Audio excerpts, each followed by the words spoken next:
What's going on, guys? It's a Bigs podcast, and this is episode number 73, part 2.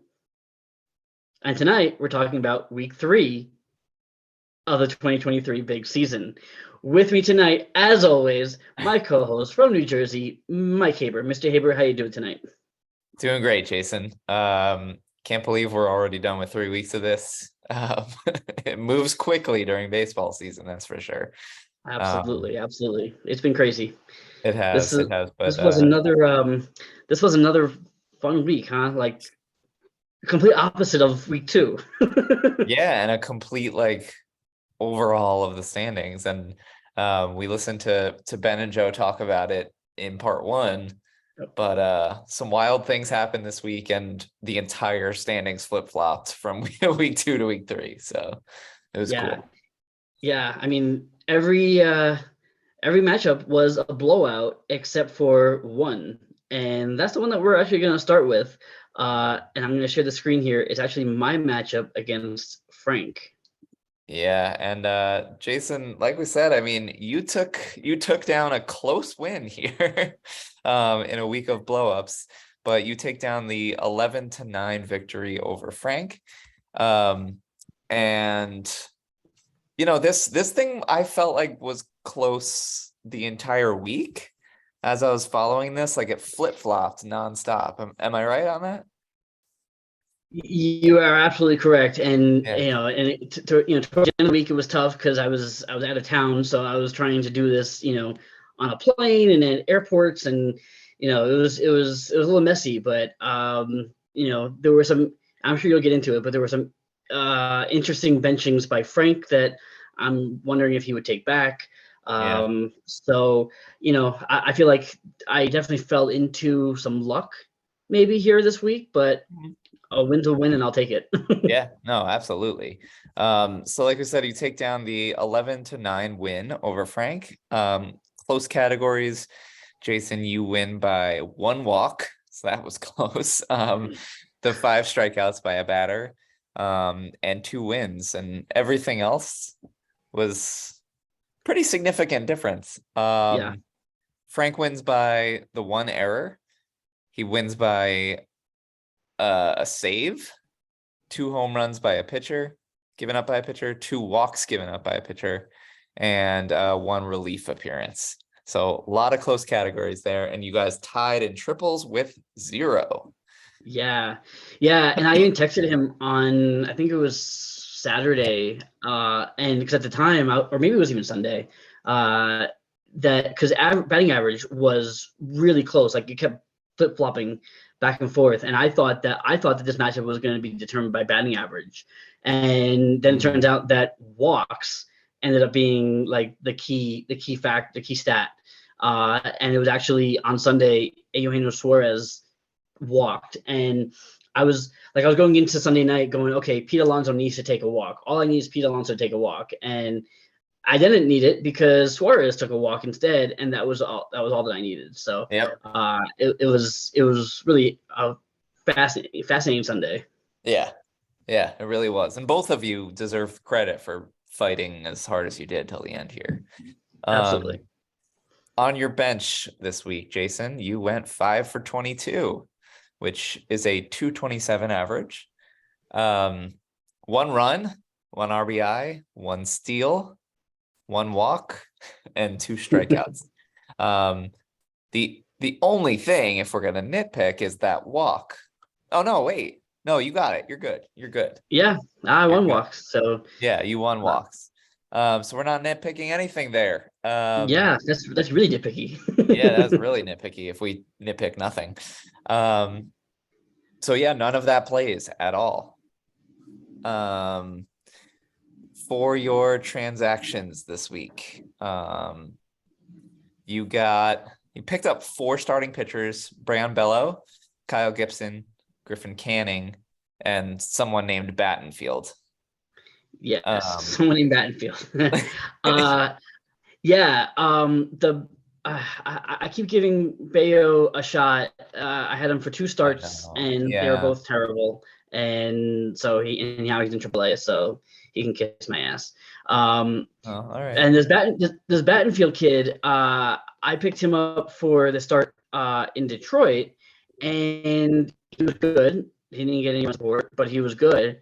And then he was supposed to get the Marlins over the weekend, and there was a rain out, and that kind of fucked everything up. So I got rid of him.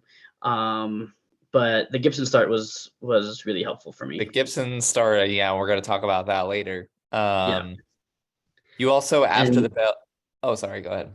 well, yeah, and the Griffin Canning ad was for this week, because for week 4, because he's playing That's what Oakland. I was going to say was, Yeah. I mean, you added him on Saturday night, so it was, still, in the depths of week 2 or week 3, but I think you were targeting those Oakland starts, right? Because you picked up Jose Suarez That did not work out. after the bell. I know that one didn't quite work out, but you've But got hopefully round Griffin 2. Canning, You've got round 2 came tonight. in. Yeah. But I will say, just in general, like I felt like this week, I don't know, I just felt like I managed my ads better than I've done in a long time. Like in terms of not like I went into Sunday with like, I didn't even use all my ads, I don't think, right? You I did don't think I used not. all my ads. You did Yeah.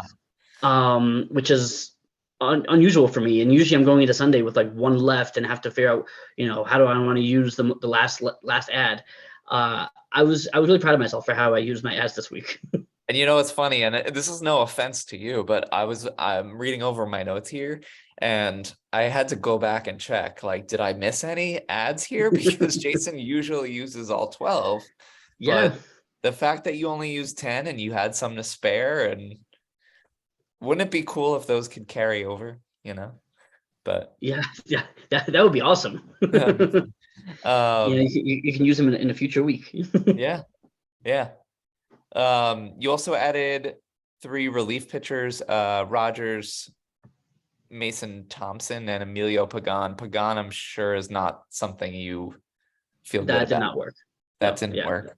Yeah. Um, But I'm happy with these other 2. yeah. Hopefully those 2 can kind of stick around for a bit. Thompson's been good. Yeah. You also added a couple hitters in Witt, Merrifield, and that brings back your namesake from a few years ago when you made the playoffs. So Yep. That's I my good luck echo charm. that. I'm glad. And Taylor Walls, who you finally caved. Yeah, I swore off of Walls for about 24 hours. Yes, you And did. I You were brought him angry back. at him. Yep. Yeah, and I don't think I'm letting him go anytime soon, honestly. Like, he's been really good, and I think they're going to start giving him some more playing time. Brandon Lau's been awful. Yeah. So I'll keep him around for a little bit. He's a good backup infielder. Yeah, for sure. Some of your key players this week. Let's talk about your MVP. I was torn between a couple players here because you had a lot of guys performing. But I'm gonna give it to Christian Yelich, who I feel like contributed across the board this week. With a 318 average, a 375 on base, 6 runs, a double, a home run, 5 RBIs, 2 steals, 2 walks, and 3 strikeouts. Your least valuable player, we're going to give it to, this was also pretty tough because everyone did something, but we're going to give it to Dalton Varsho, who hits 105 with a 190 on base, 2 runs, a double, a home run, and an RBI, 2 walks, and 6 strikeouts. That's been kind of tough. But yeah, I need more from him because I really like this eligibility that he's got, but I need a little bit more from him. He's had some good games here and there. He has 4 steals already, but I really need more production, more power. Yeah, for sure. And on the pitching side of things, your Cy Young, we're going to give to Kyle Gibson because of that dominant start he had. 6 1/3, a win, a home run, 3 walks, 11 strikeouts, a 1.42 ERA, and a .79 WHIP. I mean, we can give a shout out to Chris Sale, who had an awesome start as well. He just didn't pick up the win, so that's why I gave it to Gibson there.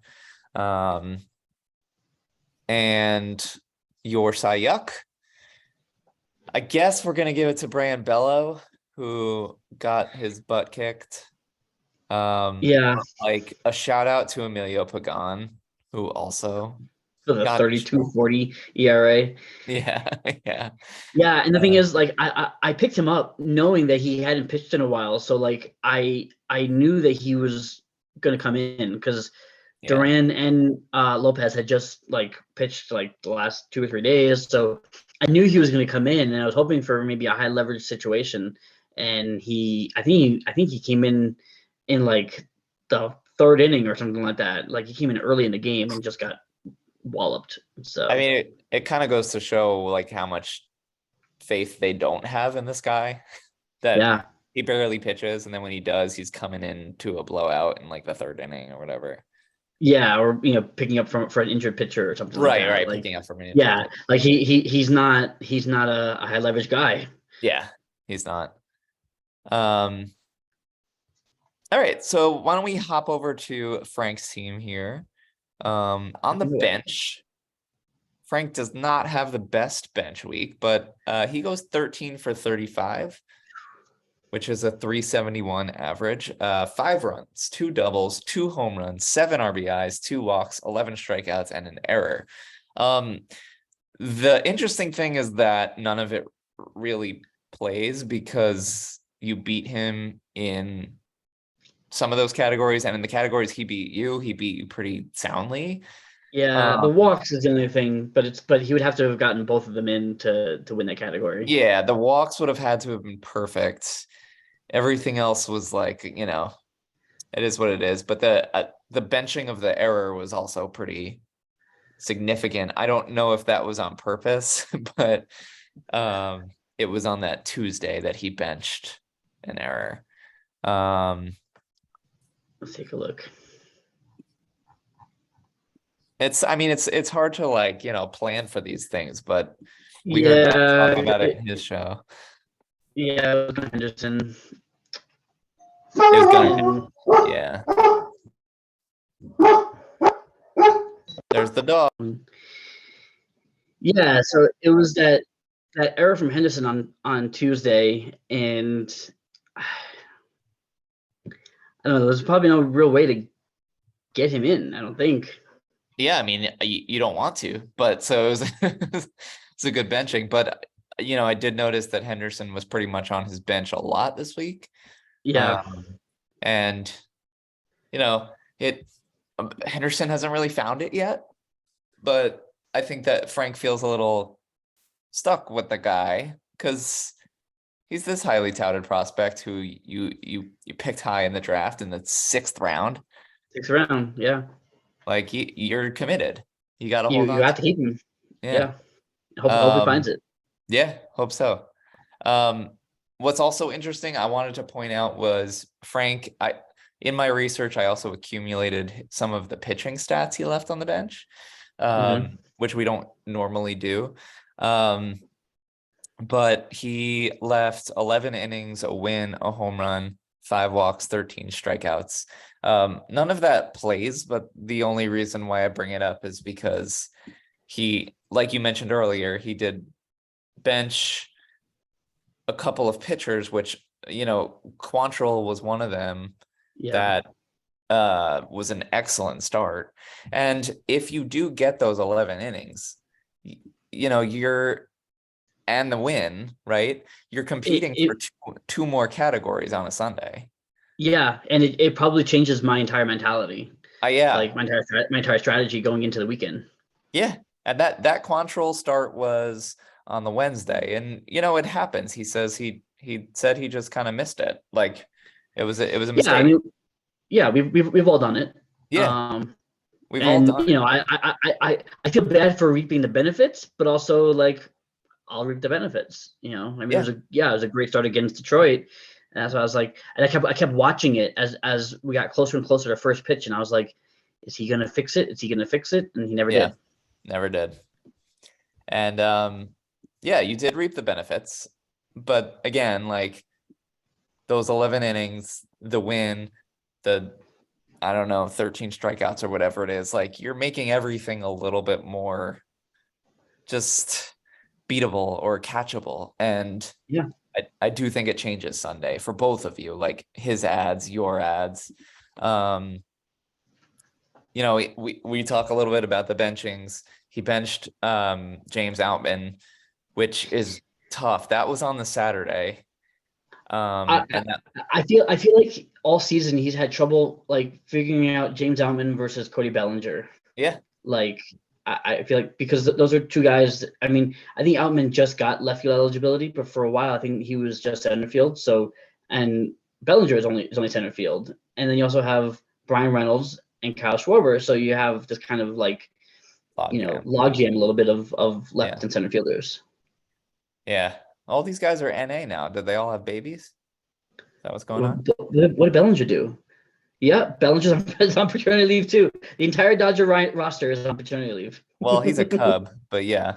Well, okay, and former Dodgers, but like, and Brian Reynolds had a baby, and like everybody's having babies. It's baby season. It Good is Lord. baby season. All right, let's move forward here. Frank's transactions. We mentioned your restraint. I'd like to also mention Frank's restraint here. I mean, but is it restraint or is it he could have done more? Right. Chase some of those stats. So that's where it's a little bit tough, but he added a relief pitcher in De Los Santos, a couple of hitters in Steer, and then 2 Durans, one Ezekiel. Come on, you can say Duran. Yep, Duran. He also added Chris Flexen, which was not a good start. And that's about it. Like nothing else to really mention here. The Duran thing was interesting because He's red hot.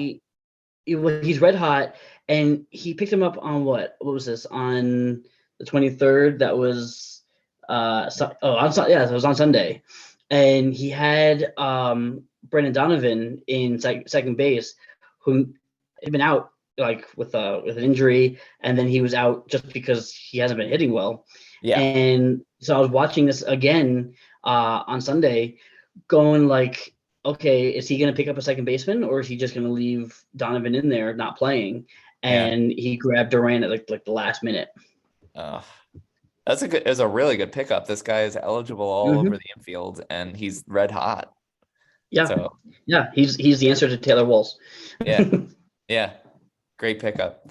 All right, for his key players this week, Frank's MVP is going to go to Cody Bellinger, the aforementioned Cody Bellinger.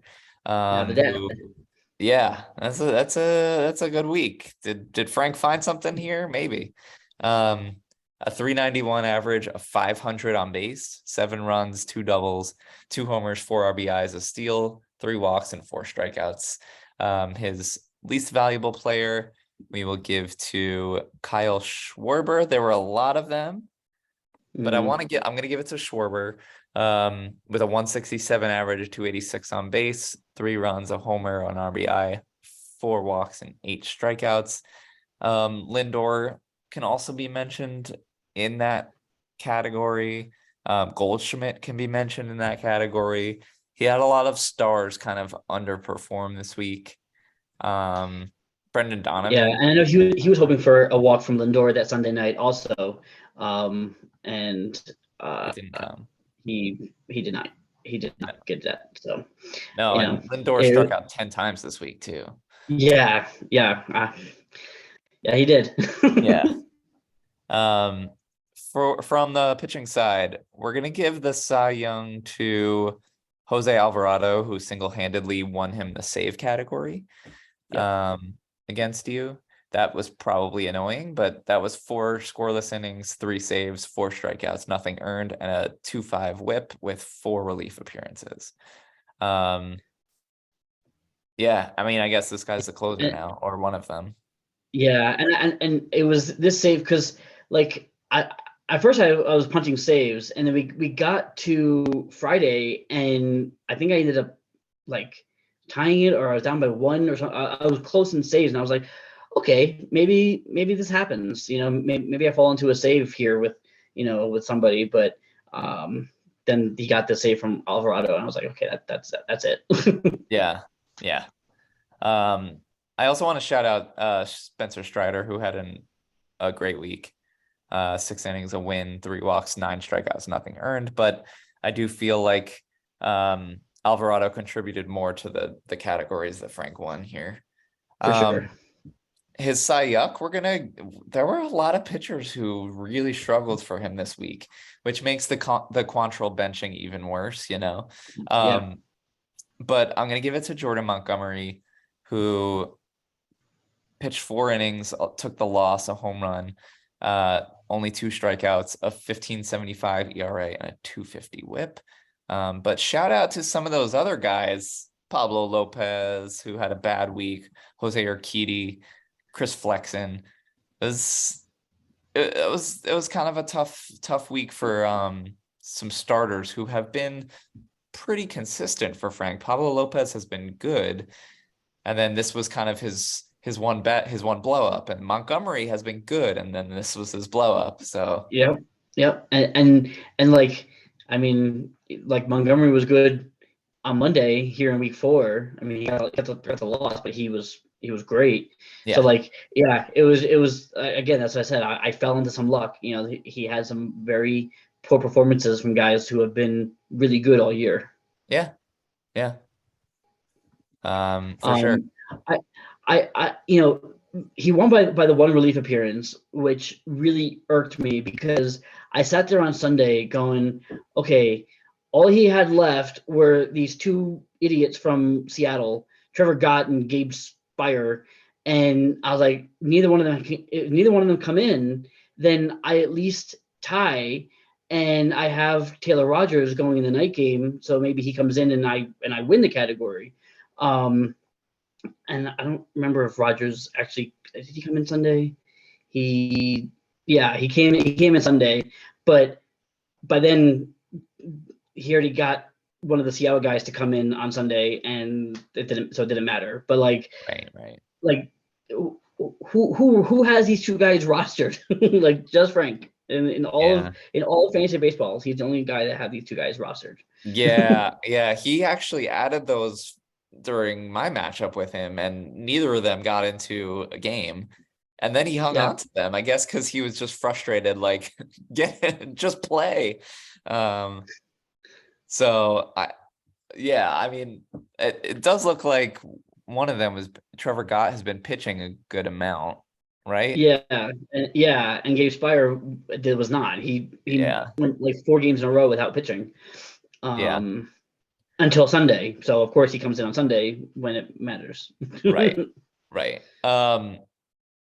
Overall, any additional thoughts you want to add? This was your matchup, so like, again, we talked about it in the open, like, this was a week of blowouts, and I'm honored to have the one non-blowout. I'm even more honored to have it with Frank, and I'm even more honored to have beaten Frank. He put me to it, and I really thought that there was a point where I wasn't going to come out on top in this matchup. So again, it was the managing of my ads, and then just some luck on his benching, and luck on guys not performing for him that should have performed. Just helped me to this win, but I will take it. Yeah, no, it's very well deserved, and it was a close win, and it wasn't a blowout, but that shouldn't take away anything from what you did to get the victory and what Frank did to keep it close. Like it just because it was week of blowouts doesn't mean you had to actually do a blowout. You got the W. That's what matters. Exactly right. All right. Yeah. So speaking of blowouts, let's talk about one of those blowouts. And in fact, it's going to be your blowout as you take down Henry Collins 15-5 with a triple up. How are you feeling after this matchup? You gotta be feeling pretty good now. You're in 6th place. I am. I'm feeling good. I'm a little upset with some of the Sunday things because I should have won 16-4 instead of 15-5. Yeah. But it is what it is. I don't think my bench work was was that great this week. Luckily it didn't really play because my offense went bananas. But yeah, no, I'm happy. I think that it could have been a bigger win though, but I am Yeah. happy. Yeah, I mean, but I mean, and I mean, you had this. He was on the ropes the entire week. Like this was, Yeah. it never really got close. I think the closest it got was 15-6 at one point, but like, it never really got much closer than that. Close categories for you who won the week. You won by the steal. You won by one error because you didn't commit any. You won Wow, by that's two. got to be a first time ever for me. Right. Well, I know you're also talking about how you were hoping to get more walks and strikeouts, and you came pretty damn close. You had two more Close. strikeouts than walks. Yeah, that was close. You won by two and 2/3 innings pitched and 2 losses. Henry wins by 3 doubles, the triple because you didn't have any, and 2 homers by a pitcher, and you guys tied in saves with 5. Those are the On two your bench, categories right there. yeah, The home runs given up by pitcher and then the saves. But yeah. Yeah, it was an interesting week for you on the bench here. You did go. I did count the Gorman and Miranda benching. I assume those were probably intentional, but I counted them anyway. they were intentional.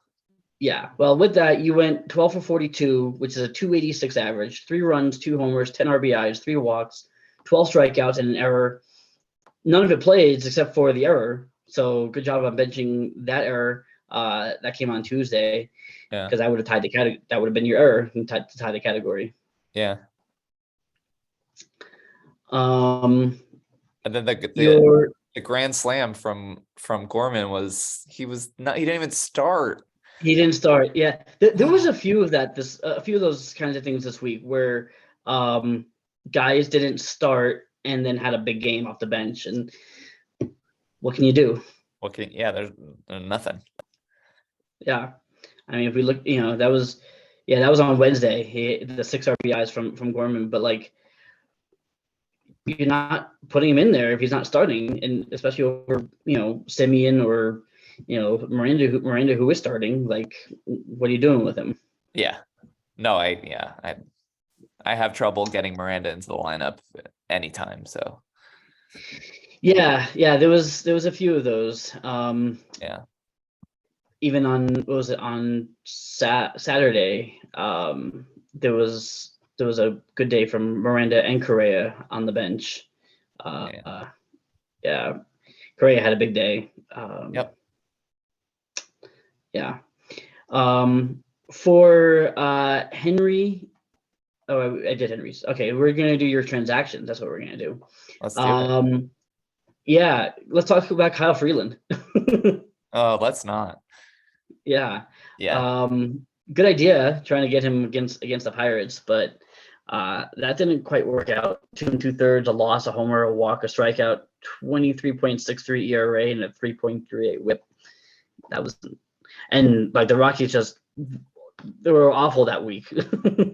Yeah, they were, and the Pirates are suddenly like the best team in baseball. So it is what it is.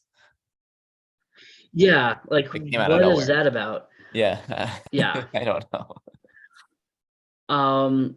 The only other thing I'll call out is you dropped Jimmy, not Joe Bob Herget, who was then sent down to AAA. So I guess that guy is not going to be the closer anytime soon. Nope. No, he was terrible, and he couldn't even get outs in the 6th inning. So I mean, no thanks.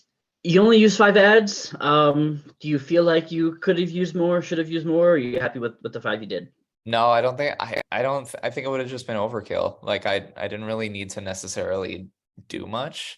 He wasn't competing in relief appearances. It seemed like he was adding a lot of relievers, but I could be wrong on that, but it just like, what was he chasing? Because I wasn't really sure what.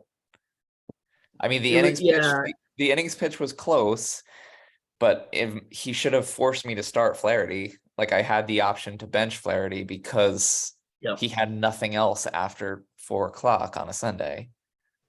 So it just kind of He made it did. easier on me. Yeah, towards the end of the week he was adding relievers. We'll get to his transactions, but Yeah. you're right. He probably could have forced the issue a little bit more. Maybe with some more seasoning, he'll figure that out. But against a manager like yourself, it's you kind of have to do that. Yeah, I think he also was like reaching a point where he had given up on the offensive side of things. Like there was nothing he could do to Yeah. to compete offensively. So he was like, all right, I guess I'll just add relievers here.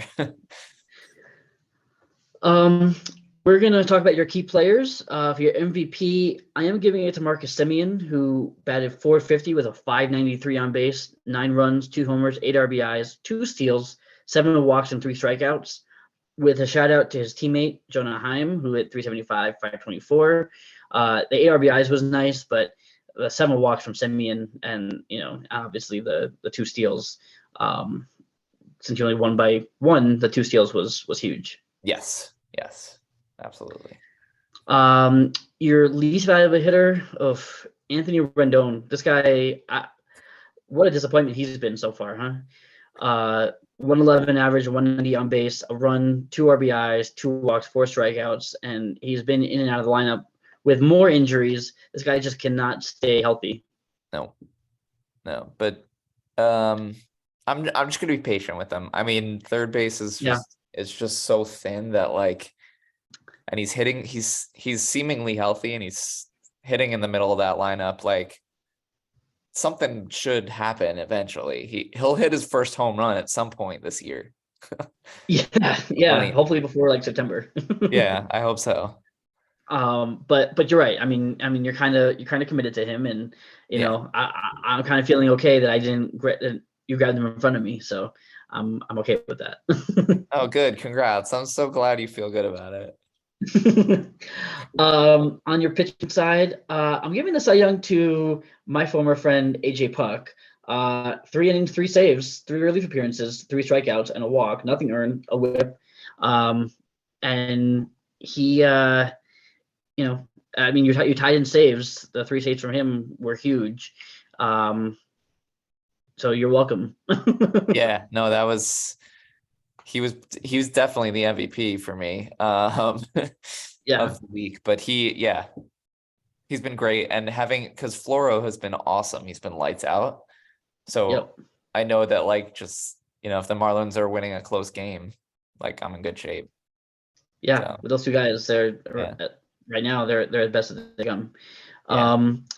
Your Cy Young is definitely Kyle Freeland. I will give a shout out to Ronaldo Lopez, and I know he had that blow up. Was it on? I think was it Wednesday? Something. Yeah, or Friday. It was Friday where he took the loss and save. And then I rage benched him. Yeah, and he came right back and had a perfect inning.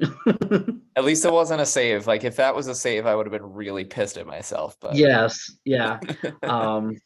But I could sense, as you said, I can sense the rage in that benching of him. But like you also kind of figure like he's gonna want to come back and because pitchers like that, especially relief pitchers, when they have a bad outing, they want to come back the next day and bounce back, and he did just that. Well, he did, but look at he is the difference as to why I was not 16-4. He is the only difference. He gave up those 2 home runs, and he didn't get that save. That he just can't. He just blew the save. So if he got that save and didn't give up those home runs, we're looking at an even bigger blowout here. So yeah, gotta love Ronaldo Lopez. Gotta love him.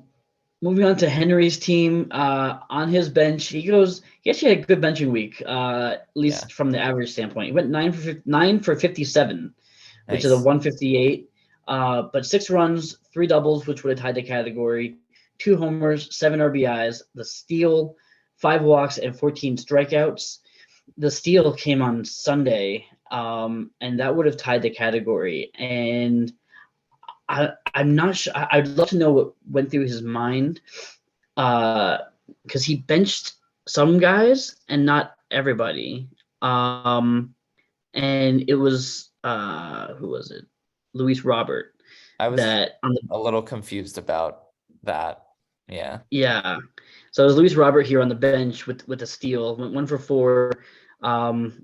Center field is obviously wide open, so he benched him on purpose. The other thing that was interesting is George Springer. I know he's been struggling, but he's benched Springer a few times this week, and I don't know why you do that. Yeah, no, he did that against me as well. Or are you talking about? Yeah. Yeah, this week he benched. He benched week him. 3, yeah. Yeah, he benched him. He benched him on Friday and Saturday and Sunday. Yep. Yeah. And granted, the Saturday and Sunday, he didn't really do much, but the Friday was a double. I don't know. It doesn't really play just by himself, but he's a guy who I feel like is kind of just a lineup lock. Yeah. Who are you playing over him? I mean, I get you have Luis Robert, but you can put him in right field. You have Kyle Tucker. It's tough, I guess. Try and get Lubob and Springer into the lineup at the same time with Kyle Tucker. But I don't know. I feel like Springer is kind of a lineup block as long as he's in the Blue Jays lineup. Yeah, I agree. And I honestly, though, I do think the Luis Robert benching on Sunday was very similar to what I did, a rage benching. Look at what he did the couple of days leading up to that. Yeah, he was 0 for 10 with 6 strikeouts on Friday and Saturday. Yeah. Yeah, but that's what happens, right? You rage bench a guy, and then he actually does something for you, on your bench. Yeah. Yeah, it was just a peculiar, strategy. Other than the steal, none of it really mattered at the end of the day. So, it wouldn't have really changed a whole lot, but still just, an interesting strategy. Yeah. For his moves, he used 10 ads. He did play a little catcher roulette here. Yes. Yeah, he kind of went back and forth with he had Christian Bethancourt, Mike Zunino, Yan Gomes, Kyle Higashioka, Elias Diaz. He went back and forth through a whole bunch of catchers this week. Couldn't really settle on one. And it's funny because Diaz and Bethancourt have been really good. But he added Bethancourt on Saturday, and I think he was out of the lineup on Saturday. Yeah, he didn't play Saturday, so he decided not to keep him and went with Diaz instead, who went 2 for 4 with 2 strikeouts. So he just catcher's kind of a revolving door for him, I guess. Yeah, I'm not a big fan of the catcher roulette game. I played it a bit last year when Grandal got hurt, and it's when you find yourself playing catcher roulette, I feel like you got to stop yourself and just be like, is this worth it? Is it worth it for me to be using 4 or 5 ads this week just to get a different catcher in there who's probably just going to go 1 for 4? Is it worth it? Right. And I mean, but the thing is, I feel like, and I ended up adding Bethancourt because he is getting the lion's share in Tampa Bay. Yes. Where they're just, they're obviously raging hot right now. So he's got to be in a lineup. And even Elias Diaz, he is the catcher in Colorado. Okay, you don't want to hold on to Higashioka, fine. You don't want to hang on to Yan Gomes, fine. But these two guys are. They're starting catchers. These are guys you can hang on to and ride for at least a few weeks. Yeah, 100%. We mentioned the relief pitchers. He did add Dwayne Underwood. Let's talk about Dwayne Underwood, shall we? He adds this guy he's a reliever for the Pirates. And he's been around for a while. And he has this guy out of nowhere, and he picks up a 2-inning save. On Saturday. I was so frustrated with that. Yeah, who saw that coming? I think I don't know. I don't know if Bednar just wasn't available or what, but like, Both Bednar and Holderman apparently were not available. so Dwayne Underwood Jr. is the next guy in line. I guess he's the third in line for saves. Yeah. For the best team in baseball. For the best team in baseball. Yeah. The Pittsburgh Pirates. Yep. He also added he still has this guy, this guy, Dory Morita. Yeah, I don't he know what never was got in the special. lineup. No, he hasn't pitched since Yeah. Wednesday. I don't know what's special about this guy, but he's hanging on to him. It's just one of those, just pitch for me once so I can drop you. I mean, it's a great name, so It is, you're right. For his key players, MVP is, I'm giving it to Kyle Tucker. He didn't have a great offensive week this week. CJ Cron was good too, but 304, 360 on base, 4 runs, a double, a homer, 4 RBIs, a steal, 2 walks and 5 strikeouts. Cron was good too, but I like the steal from Tucker. Yeah. His least valuable player, you'll enjoy this. I am giving it to Will Myers. Yeah. Struck out 10 times and had a half a batting average and half on base. And now he's hurt. Curse is broken, Jason. Yeah. Yes, it is. I mean, he was just awful this week. Yes. Yes, he was. Like, I know Lindor struck out 10 times, but at least he did stuff amongst that. Will Myers did absolutely nothing. Yep. For his pitching side, his Cy Young, I'm giving it to Carlos Estevez, who managed to pick up 2 saves, and again in the category that was tied. Those are huge. Yes. 4 innings, 2 saves, 2 walks, 4 strikeouts, a 2.25 ERA, a 1.25 WHIP over 4 appearances.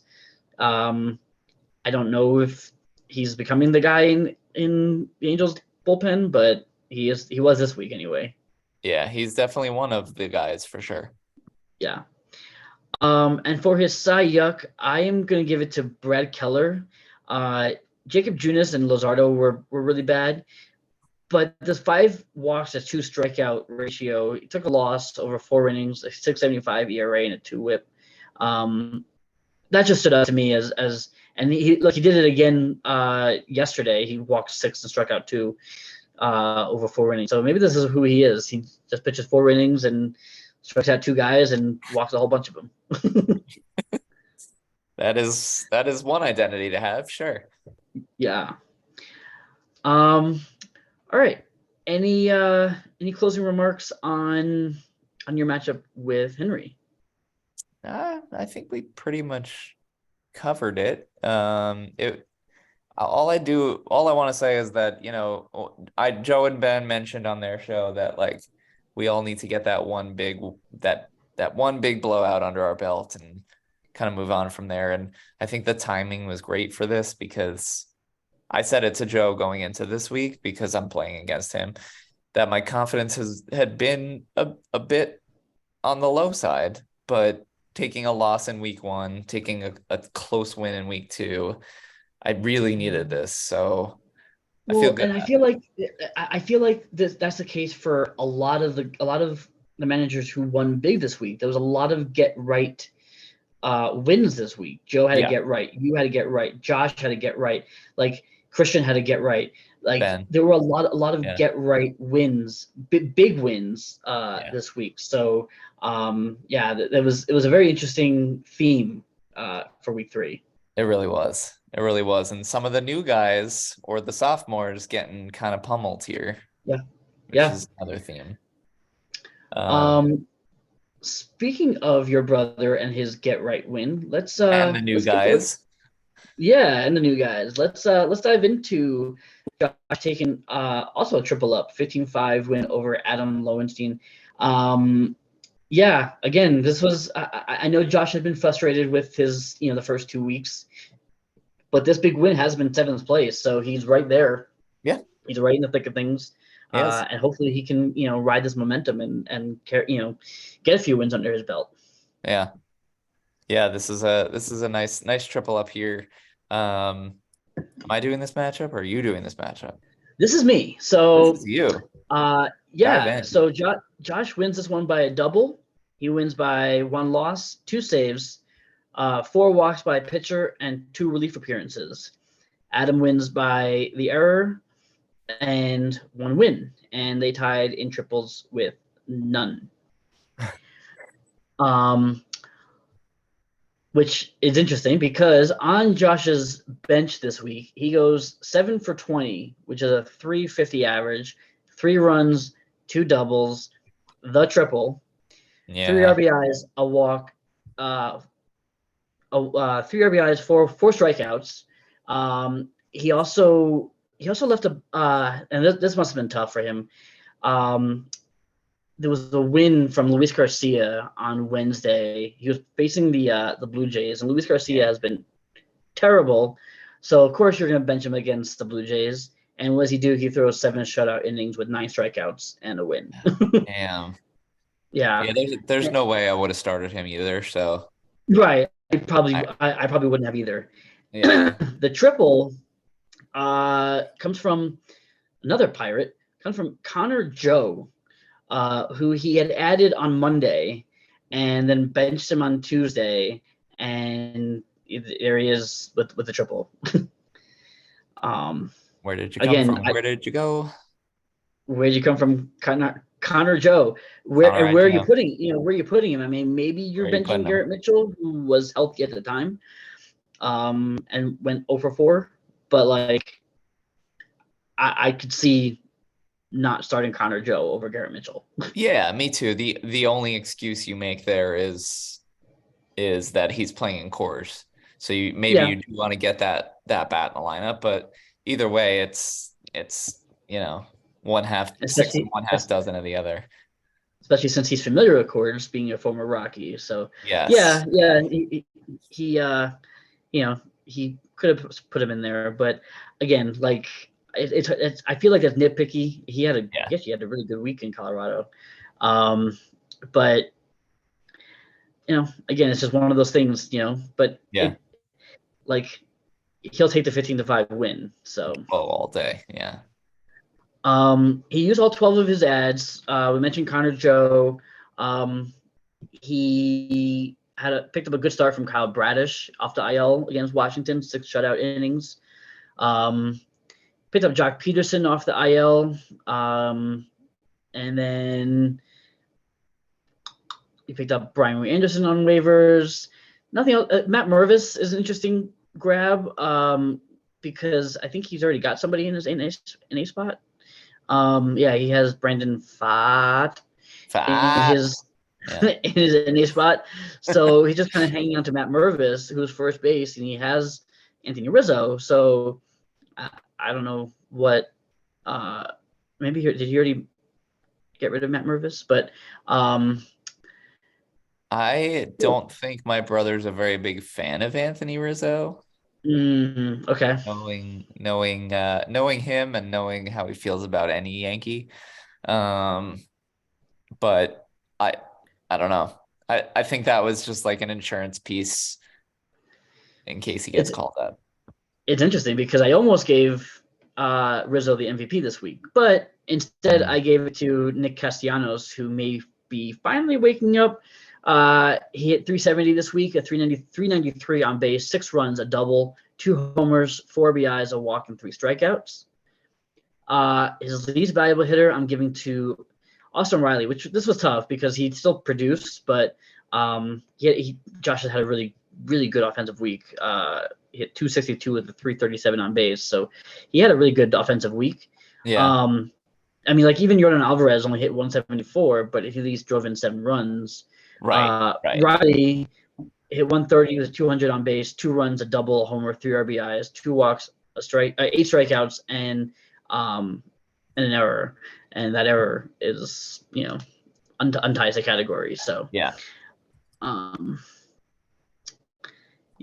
And on his pitching side, for his Cy Young, I'm giving it to Logan Webb.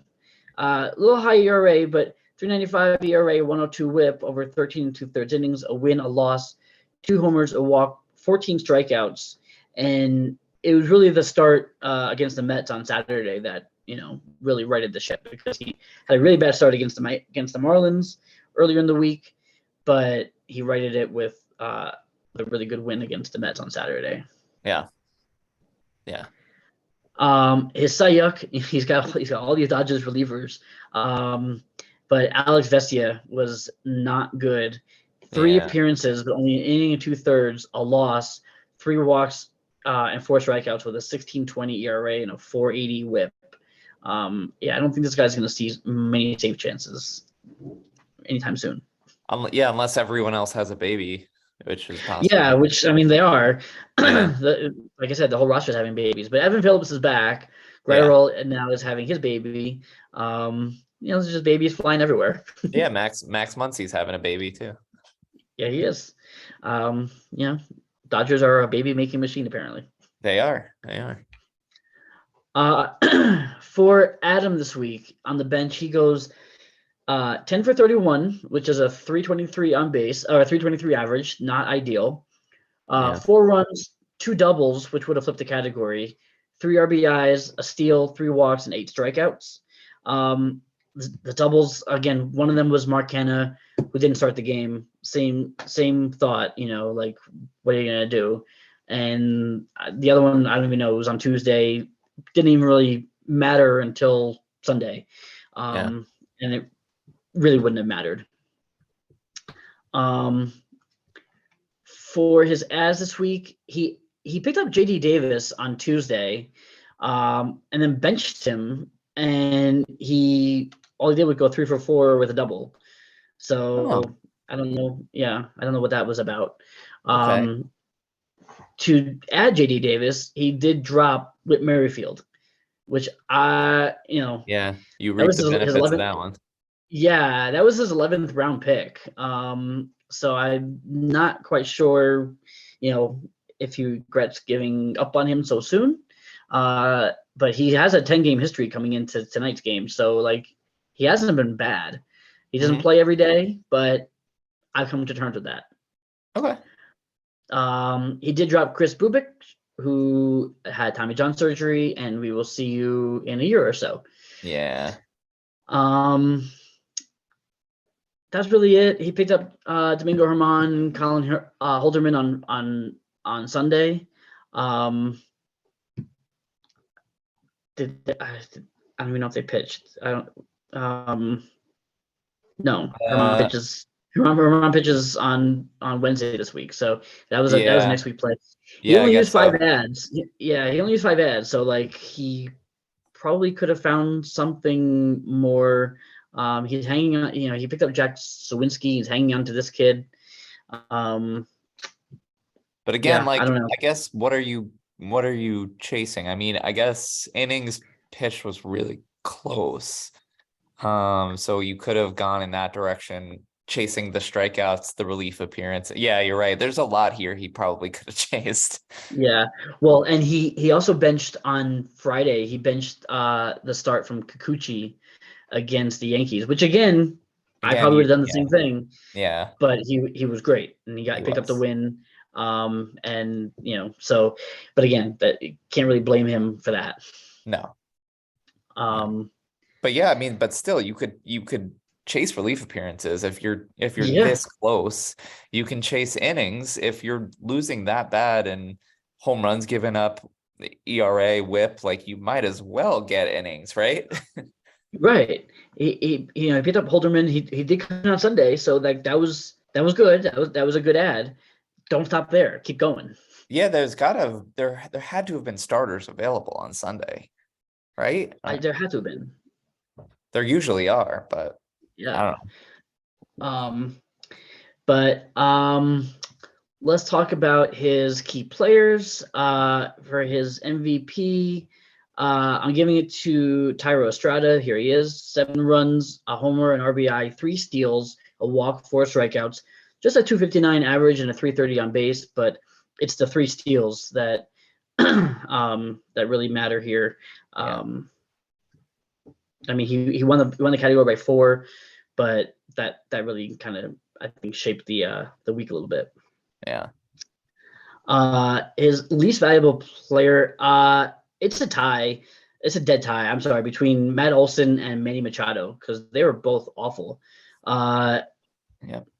Matt Olson, 091 average with a 231 on base, 3 runs, a homer, 3 RBIs, 4 walks, and 11 strikeouts.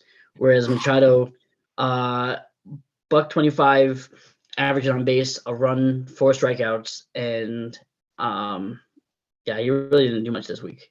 Yeah, that's the Matt Olson that I remember. There you go. Yeah, it is. That's him. And on the pitching side, his Cy Young is Joe Ryan, 6 innings, a win, a homer, a walk, 3 strikeouts, 4.50 ERA to 117 WHIP. Wasn't great, but it was good enough. Mm. And his Cy Young, James Karinchak, 4 innings over 4 relief appearances, an 11.25 ERA, 150 WHIP, lost 3 homers, 2 walks, 2 strikeouts. Oh. When your relievers are giving up more home runs and strikeouts, that's a problem. Yeah, that is a problem. And when Karinchak loses it, he loses it bad. Like I remember that. So he started off well, but it seems like he's giving up some runs in the past couple of game appearances here. Yeah, I mean he's got a 6.75 ERA on the season. That's not ideal. No, especially in a Guardians bullpen where there's some guys who are coming up that could supplant him as like the next guy after Clase. I think Trevor Stefan pretty much has at this point. He probably has. You're right. Yeah. And you're right. Have you talked to Josh? How's he feeling about this? Yeah, I think he's feeling the same way that I was. He needed this big win. And we're going to talk about this at the end of the show, but Josh and I are playing against our 2 co-hosts this week in Joe and Ben.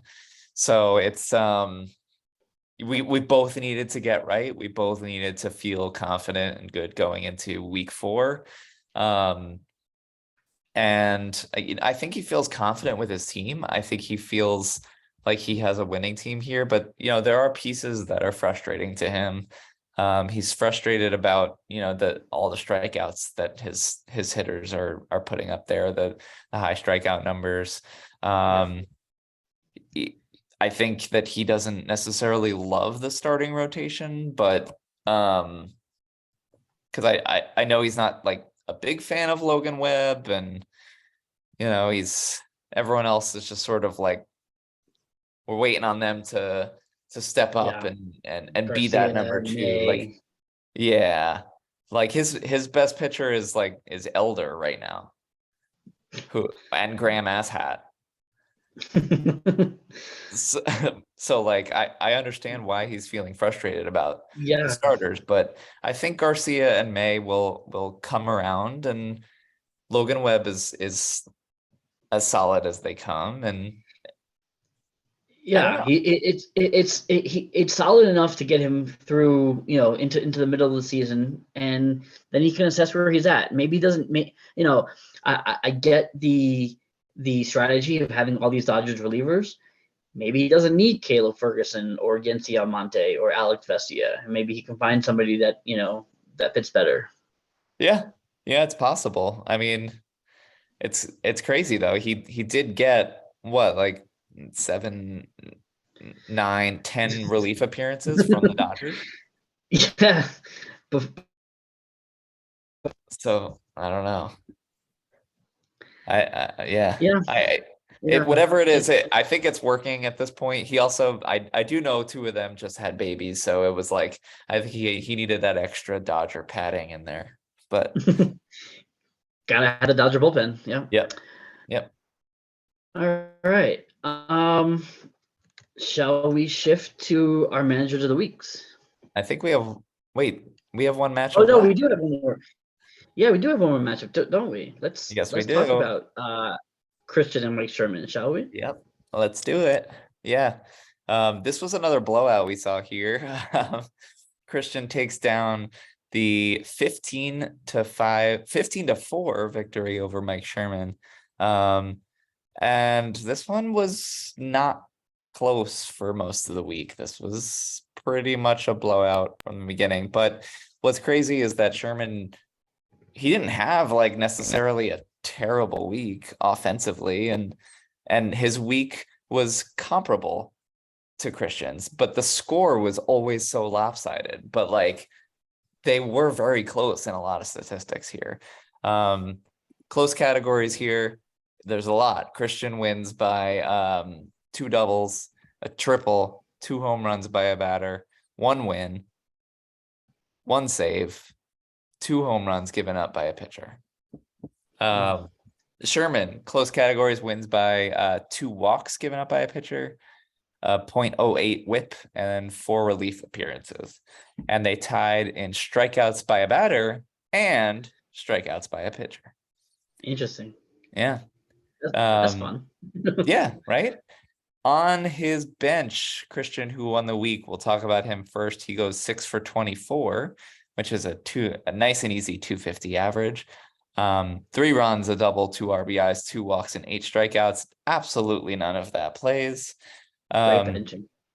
The pitching stats on his bench, he benched a Ronzi Contreras start on Thursday and a Zach Plesac start on Saturday. So that's a total of 11 2/3 innings, a win, a loss, 2 walks, and 13 strikeouts. Obviously, the strikeouts are really the thing that plays there, but with the strikeouts comes the walks, right? So yeah. There's a give and take there, and with ERA and WHIP so close, like, you know, I'm not sure you necessarily go with those starts anyway, but the wins are also close. So yeah, that's like you said, just like you said, the score was a blowout, but these categories were really close. That makes you think, what should I do? Right. It just gives you, it's that extra challenge literally the whole week. Like it's almost like, what do I go for the overkill? Do I go for like the 17-2 blowout, or am I content with 14-5 or 15-4? And that's always that's a tough call. All right. For his transactions this week, Christian added 7. Used 7 of his ads. 4 of them went to starting pitchers. Jake Woodford, Ronzi Contreras, who we mentioned before, didn't get into the game. Plesac, who we mentioned before, did not get into the game. And Tyler Wells, who I'm mad that he picked him up because I have a little man crush on Tyler Wells, but he had a good game, and he's been good. I mean, he's been good. Yeah. I mean, he had that Tiger start, and the Tigers are one of those teams where if the guy's starting, you're picking him up. Like, they are exactly. Pretty much an automatic streamer. Yeah. The Contreras started ad interesting because he added him, and what was that? That was on it was early in the week, I think, wasn't it? His start was his start was on Thursday. So you pick him up, but don't start him, and that's his only start of the week. Right. It's almost like what was your plan going into this? So, right. Yeah. He added 1 relief pitcher in Diego Castillo. So I guess he was not playing for that category. And then 2 hitters in my buddy, Brett Rooker. Love him. And this guy, Nito, on the Angels. That's Joe's buddy. What? That's Joe's buddy, Zach Neto. Yep, Zach Neto, Nito, whatever. Neto. So yeah, those are his ads. For his key players this week, we will give our MVP to Wilson Contreras, your buddy, Wilson Contreras. There you go. With a 421 average of 542 on base, 6 runs, 4 doubles, 2 homers, 6 RBIs, a steal, 4 walks, 4 strikeouts. Doesn't get any better than that. He finally woke up because he was not doing well at the start of the season, and he was not. This week he woke up a bit, and now he's got 2 steals on the season. Like he's got the same amount of steals as home runs. Like, I didn't see, who saw that coming? Yeah, good for him. Yeah. And he had another Cardinal wake up this week. So shout out to Tommy Edman as well, who had an awesome week and got him one of those triples, the steal. He hit 2 home runs. Like he did a little bit of everything. So He actually literally did. There's not a single zero in his line. yeah. Yeah. A little bit of Including the everything. error. His least valuable hitter, we're going to give to Jesse Wanker. A 133 average, a 235 on base, a run, a walk, and 4 strikeouts. That's it. Yeah. Not what you're looking for here. No, he's been a flat disappointment. He has, and I don't know what you do with him, but for the moment, he's holding on to him. But I mean, 19th round pick, you probably aren't committed to him, but you just need to give him some leash, I guess. Yeah, it's true. I mean, I don't know, but it may be that he is not the Cincinnati guy, and he is the Seattle guy, and he's just not good. Yeah, I mean that very much is that's very possible, and I know that his outfield is sort of probably the weakness of his offensive attack here. So, hanging on to Winker and hoping he gets hot, I don't necessarily fault him for that. Right. But if you're playing Adam Frazier every day as your right fielder, you also have Harold Ramirez, who had a great week. Don't get me wrong, but I'm not sure that Harold Ramirez is necessarily the long-term answer in right field. But right, he doesn't play. He's on the long side of a platoon in Tampa Bay, and yeah. But I know he's a Rays fan, so there might be some little bit of homership there. Same with Jose Siri, who just came back from the IL. But Oh, hey Siri. Hey Siri. Welcome back. On the pitching side of things this week, let's give his Cy Young to my old friend Zach Wheeler. He did not have a good ERA, but he did pick up the 2 wins, which were huge because that was a difference maker in this matchup. Yeah. And the 16 strikeouts is great as well, but it was 11 innings, 2 wins, 3 walks, 16 Ks, a 5.73 ERA, and a 127 WHIP. Hasn't been all that great yet, but hopefully he warms up as the season proceeds forward. Yeah, and from what I know of him as a former Mets pitcher, that's exactly what it is. The cold months are hard for him, and once we get into June and July, he'll start, as long as he's healthy, he'll start picking it up. I remember that from last year from owning him. Yes. Yeah. And his Cy Yuck, I guess we can give it to Jesse Chavez, who didn't do very well this week. 2 innings, 2 walks, 2 strikeouts at 13.50, and a 3 WHIP with 3 relief appearances. He had that one sort of meltdown. Yeah. Was it on Friday? He didn't get anybody out. Yep, got 0 people out. Yeah, gave up had a bunch an of infinite runs. ERA and WHIP. Yeah, that's not good. But like most of his pitching was meaty. It wasn't good and it wasn't bad. So it was hard to pick a Cy Young and a Cy Yuck because it was just everyone was kind of right there in the middle. Yeah, it's interesting because Wheeler is the only one with double-digit strikeouts, and Chavez is the only one with double-digit ERA. So, right, nothing else really stands out as like, oh my God, that's great. Oh my God, that's terrible. Yeah. I mean, the Tyler Wells start was good. Tanner Houck was okay, but it wasn't. Nothing was amazing. No. All right, let's jump over to Mike Sherman here. On his bench, Mike Sherman goes 9 for 42, which is a 214 average, 7 runs, 4 doubles, a homer, 3 RBIs, 2 steals, 4 walks, and 14 strikeouts. The 7 runs, if he had gotten all those in there, would have tied the category. The 4 doubles would have flipped the category. but at the same time, the 14 strikeouts that he benched would have lost that category. So Right. He only needed one to lose that. So right. it's, it's But tough. specifically, I'm looking at the Tuesday, Tyler O'Neill on the bench, and Let's take a look. Andrew Vaughn, who had a doubleheader, goes 1 for 7. Byron Buxton goes 0 for 3 in center field, and Mm, Tyler O'Neill has a nice game on the bench there. yeah, Um, that's tough. Like I don't know if I'm benching Buxton if he's playing, but and Vaughn's a yeah. doubleheader. Yeah, that's And tough. then can you look at Thursday real quick? Because I'm Yeah. really confused at what happened on Thursday.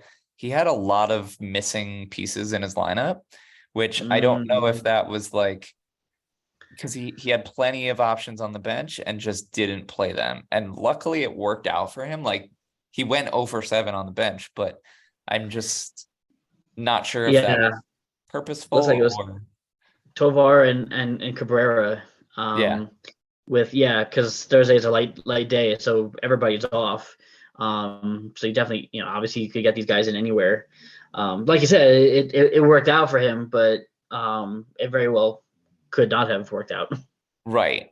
So it was the Tuesday, the Thursday, and then on Friday, it seemed as though Jorge Mateo was injured in that utility spot. Um, Yeah, he was and battling like a hip injury or something. yeah, and then he had Patrick Wisdom on the bench who hit a 3-run homer. Oh yeah, So it's not like Mateo, like the injury didn't pop up like right before first pitch. Like he was hurt, I think, from the day before. yeah. I think he left He left one of those games the game the early. night. Yeah. Um, Yeah, that's tough. And because I'm sure like, you'd want to play Mateo against the shitty Tigers and you're not and I think this was the Julio Urias start against the Dodgers, and so you're probably not starting him, you're probably not starting anybody against him if you can help it. So I'm sure this was what he wanted to do had Mateo been healthy. Yeah, yeah, agreed.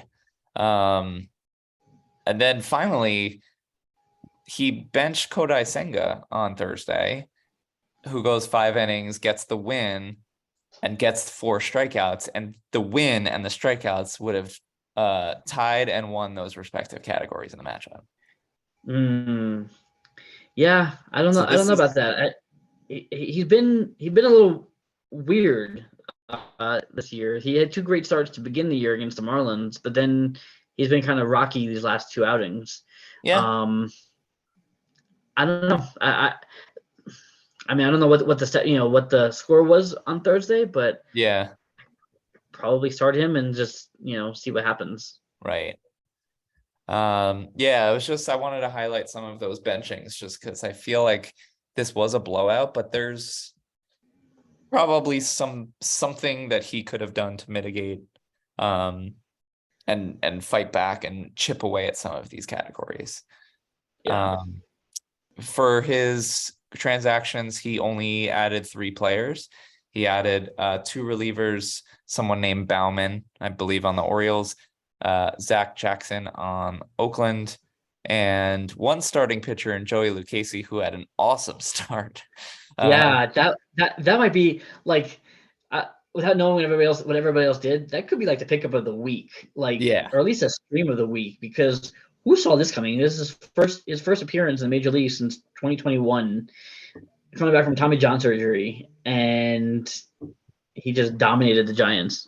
yep, yeah. It's insane. I don't really understand what happened, but um, I don't even think you guys as Mets fans really like wrapped your head around that being No, a possibility. I would be happy with 4 innings, like, from Right, him, just to give right. some innings. But no, he looked like he had been pitching every fifth day for the last 3 years. Yeah, it was very impressive.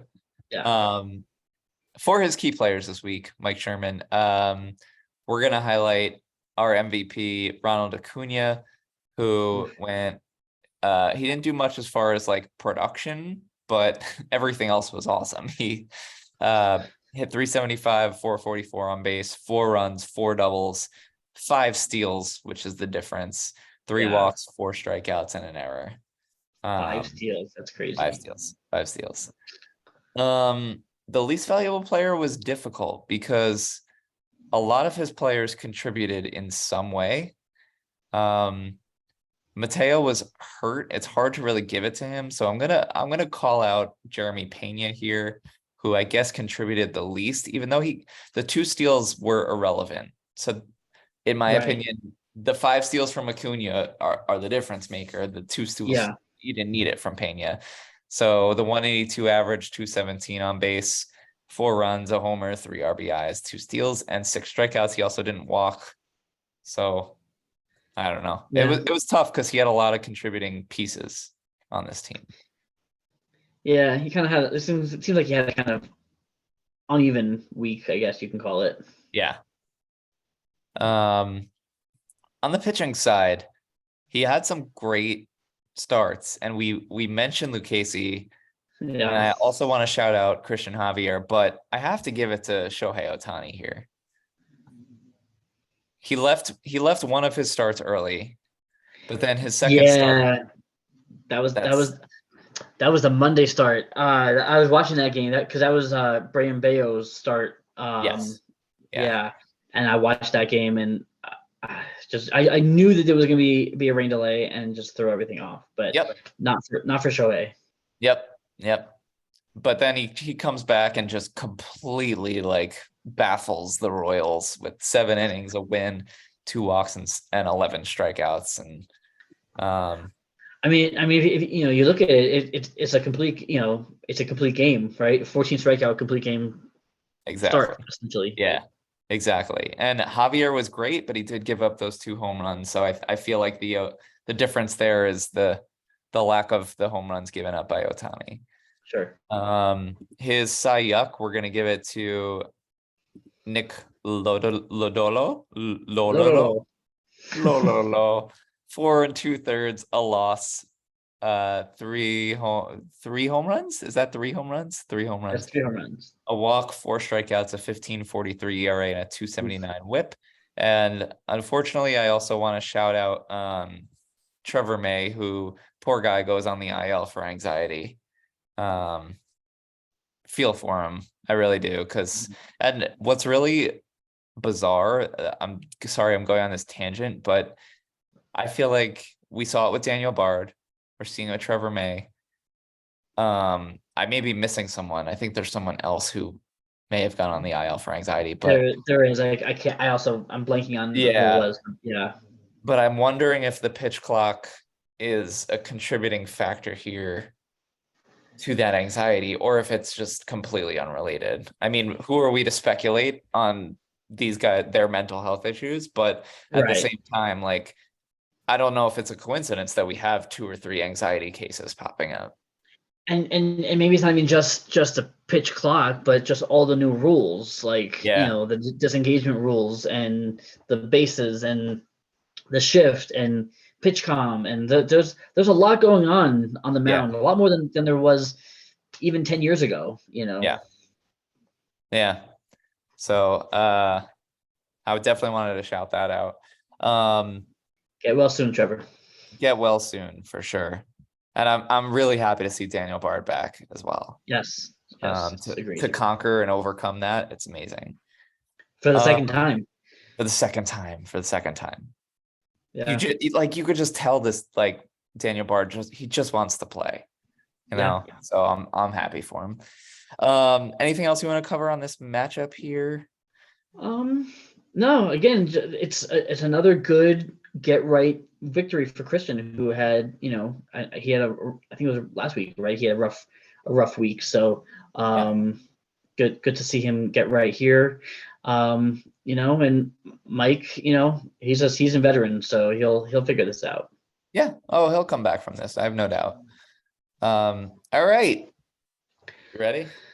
Yeah, let's do this. Hit me with your number 3 manager of the week. This is so tough. It really And is. I have to be honest, I didn't listen to Joe and Ben's segment of this, so I have no idea who they picked.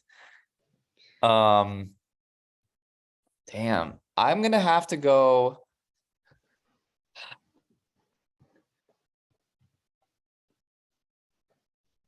Man, I know who my one and my two are, but I'm really torn with my three. Who's your three? Yeah, I'm torn with all three of them. Because unlike you, I did listen to the segment, and I probably shouldn't have because maybe they swayed me. But I'm gonna give my number three to James McCloskey, who did set the record for lowest ERA in a week. Yeah, So now I don't feel so bad that Matt Losey broke my record because now that record's broken again. yeah. um, Good call.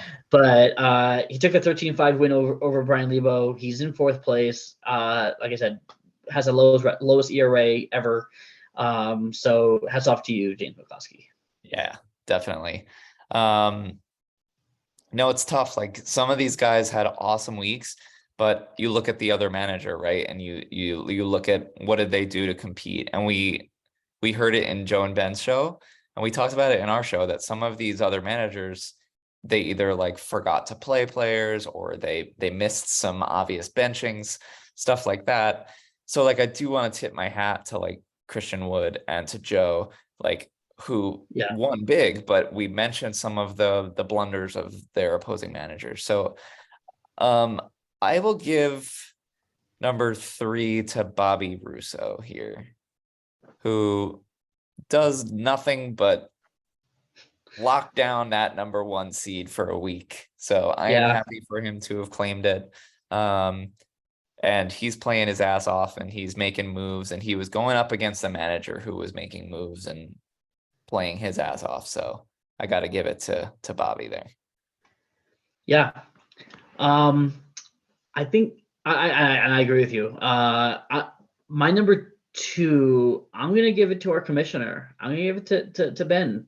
Okay. Yeah, he quadruples up his brother Ari, locks down third place. I am not looking forward to facing Ben. I feel like he's got a chip on his shoulder, and I feel like he is, you know, he is as Ben Nisman as we've seen, I feel like right now. So he's Mhm. locked in. I'm not looking forward to facing him. But Yeah. so this week he is my number two manager of the week. Okay. Awesome. Oh man. I knew who my number two was. Um, I'm gonna I'm gonna give it to my brother here. Yeah. Taking down that triple up 15-5 win over Adam. Yes, you're playing a new manager, but like he dominated on the pitching side of things, and that was like that's where the real management is on the pitching side. And he did everything he needed to do to win all those stats and everything he didn't need to do as well. Like he didn't overdo it and like push and go for the wins in this matchup. And in that regard, he won losses, home runs given up, walks, and Yeah. still won strikeouts and innings pitched. Like it was kind of a masterful like tiptoeing through the pitching.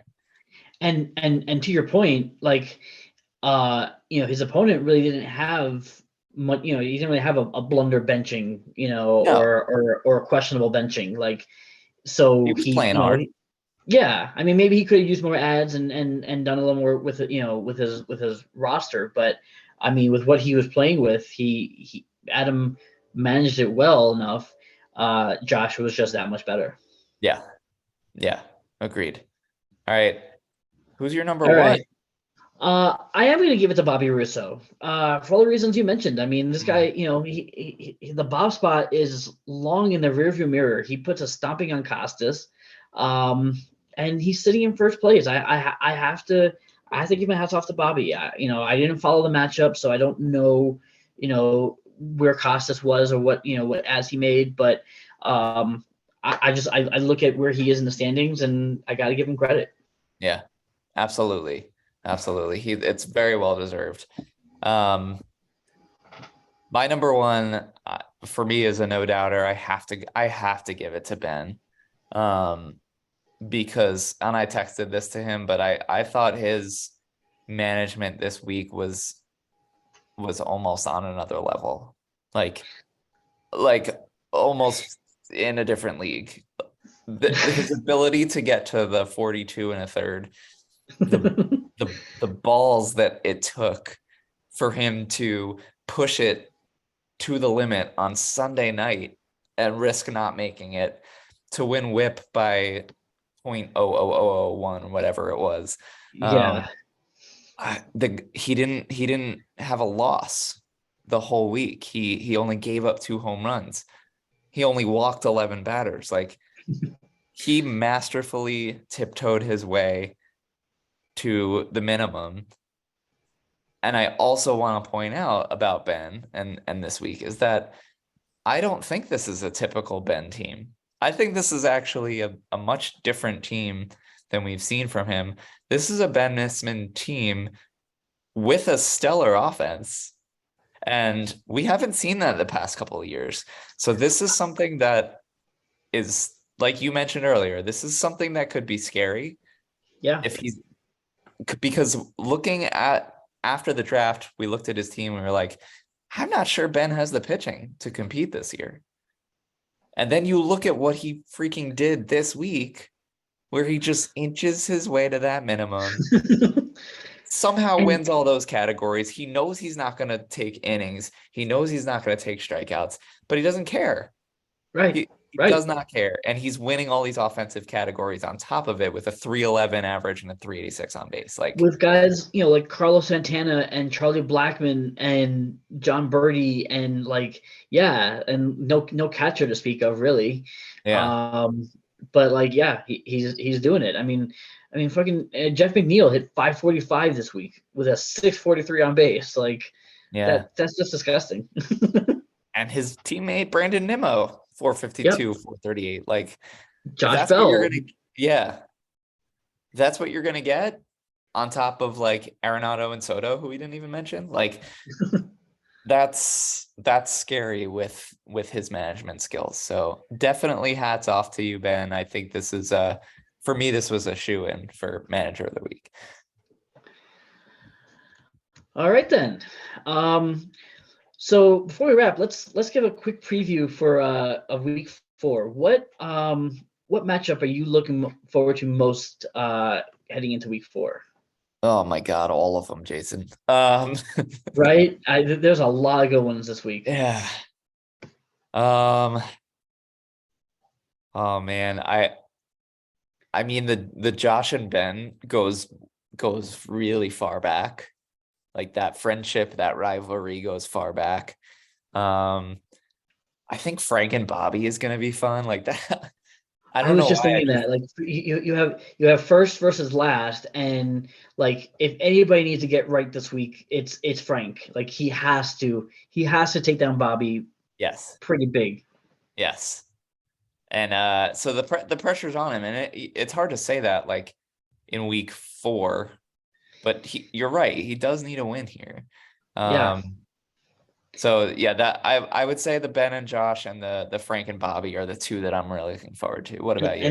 And then obviously the slobber knocker that's about to be you and Joe. I feel like that might be the marquee matchup of the week. Like, I think that's the headliner. It's already intense, and it's friggin' Tuesday. Like, it's all like. Between the 2 of us, we've already used 11 ads. And it's Tuesday. It's absolutely wild.